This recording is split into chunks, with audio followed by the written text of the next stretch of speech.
I want to read RFK's viral Twitter post over the weekend.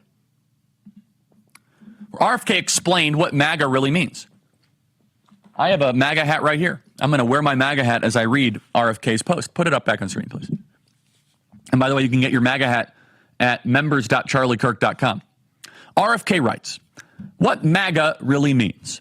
The phrase has troubled liberals who think it's a call to return to an America before civil rights, gay rights, and women's rights. Now, let me pause. It's obvious that he's a liberal writing this. I wouldn't have written it that way at all. That's okay. Welcome aboard, RFK. Our movement is ascendant. Politics is about multiplication and addition, not division and subtraction. I love that we have differences. I would have wrote that first sentence a lot differently. Okay. Because I don't believe different groups get different rights. I don't think there's gay rights. There are human rights. That's okay. We have a difference of opinion there. But I have a more generous interpretation, RFK writes, one that is truer to my experience of Donald Trump as he is today. Make America Great Again recalls a nation brimming with vitality, with a can-do spirit, with hope and a belief in itself. It was an America that was beginning to confront its darker shadows, could acknowledge the injustice in its past and present, yet at the same time could celebrate its successes. It was a nation of broad prosperity, the world's most vibrant middle class, and an idealistic belief, though not consistently applied, in freedom, justice, and democracy. Now, we are a republic, but I'm going to let him just go, because I think he's cooking on this. It was a nation that led the world in innovation, productivity, and technology. And it was the healthiest country in the world. Now we are one of the sickest countries in the world. I've talked to many Trump supporters. I've talked with his inner circle. I've talked to the man himself. This is the America they want to restore. Amen. That's exactly what RFK believes in. That's what we believe in, is a restoration of a great country, a restoration of the greatest nation ever to exist in the history of the world.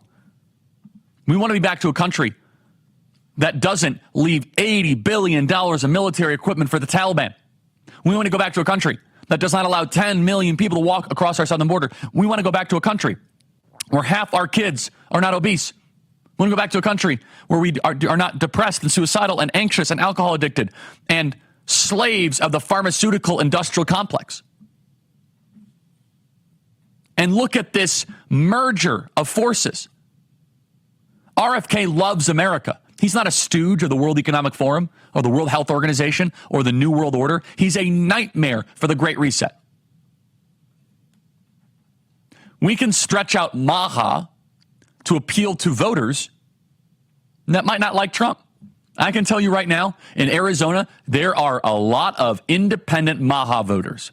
Make America healthy again. Who think that it's crazy that we're giving kids high fructose corn syrup and processed foods at every single meal. RFK continues.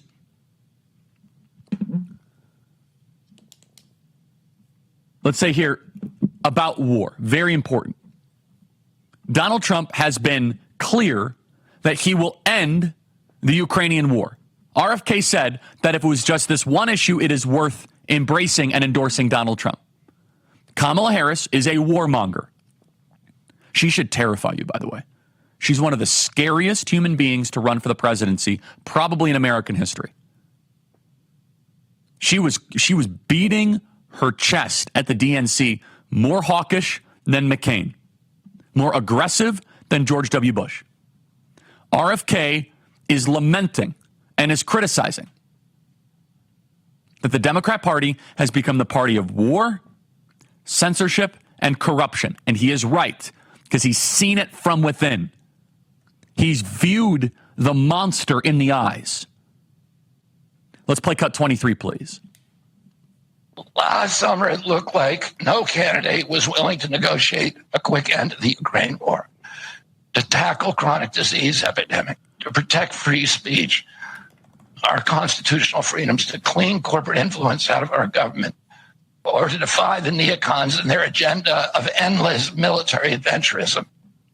But now one of the two candidates has adopted these issues as his own, to the point where he has asked to enlist me in his administration. I'm speaking, of course, of Donald Trump. To enlist him in his administration. you are seeing the Avengers Squad, the pro-American, patriotic, pro-liberty Avengers Squad come together. Elon Musk on government efficiency. Tulsi Gabbard against neoconservatism and war. RFK on public health. J.D. Vance on the inner workings of government and getting the legislative agenda all set. David Sachs on technology. We have an Avengers squad of change makers that are going to take back this government from the deep state bureaucrats that are currently squeezing it. From the unelected, unknown, unchecked, previously unchallengeable bureaucrats that are ruining this country. And this is why they now fear the Trump movement. And guess what? Now it's like, okay, if they take out Trump, you got 4 more. This movement is now decentralized. This movement has become bigger than Trump. It is a message of we the people taking back the government from the rotten core that it has become, from the kingdom of Washington, D.C.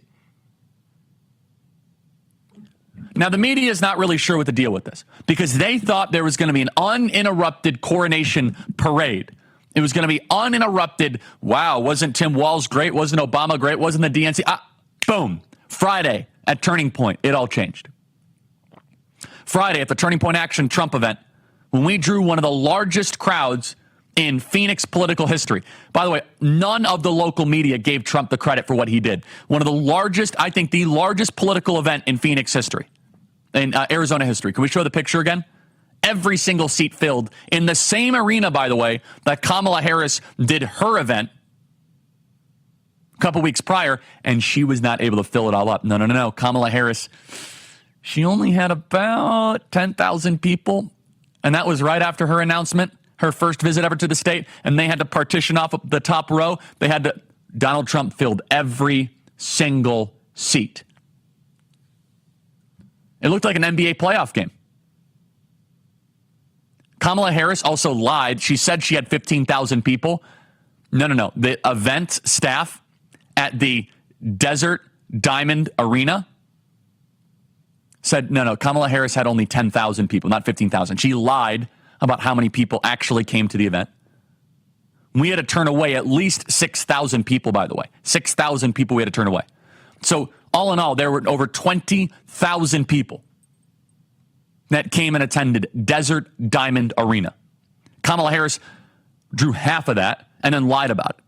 Kamala Harris went to the media, we drew 15,000 people. The event came to us and said, no, we tally everyone that comes in. She drew 10,200. She's been lying to the media. Just another lie by Kamala Harris. The event venue themselves said, no, Kamala Harris didn't draw anything close to what she's saying publicly. But she lies and she gets away with it. So what does this now mean for the election? It is significant. CNN Aaron's Burnett went through the math for the viewers. That now that RFK is no longer to be on the ballot and RFK is embracing Trump, which is the natural fit, by the way. If you are an RFK voter, you're not going to go vote for Kamala Harris, who's telling you about more war, more censorship, more power for the government, and no border. It's a more natural fit. It is an easier evolution. It's an easier transfer to go from RFK to Trump than RFK to Harris. And the Democrats know it. Play CNN, play cut 16. Today, RFK Jr. had suspended his campaign endorsing Trump. Kennedy telling reporters that Trump had asked him to, quote, enlist him in his administration. Now, the latest swing state polls show Kennedy with 5 or 6% of the vote. And so when you think about it overall, you may say, well, that's not a big deal. Actually, if that is the case in swing states, it is huge. It is everything. It is more than the margin between Harris and Trump in some of those same states. More than enough to make the difference. Understand that according to certain calculations, according to some of the formulas, this could be a net 40,000 new votes in Arizona alone. 40,000 votes alone in Arizona. This could make the difference of the entire election. And more broadly, this is now a theme that any free-thinking Democrat can now look at the election and say, wow. RFK, Elon, Tulsi Gabbard, David Sachs, These are free-thinking Democrats that have all embraced Donald Trump and our movement, that are no longer part of the DNC cabal. Any honest Democrat in the country should leave the Democrat Party and join our movement. And one moment during my speech, I said, how many former Democrats do we have? And thousands of hands went up at our event. Thousands of hands. Our movement is full of former Democrats, independents, former Bernie Sanders people, and it doesn't matter. It does not matter what you once were. We are adding and growing, and they are decreasing, and what they are is very, very paranoid. According to Tony Fabrizio, an expert pollster, Kennedy's vote share would be a plus 25% boost in Arizona, plus 13% boost in Georgia, plus 36% boost in North Carolina, a 50% boost in Nevada, a 13% boost in Pennsylvania, and a 30% boost in Wisconsin. We're talking about 10,000 votes here, 20,000 votes here, 13,000 votes here. Major.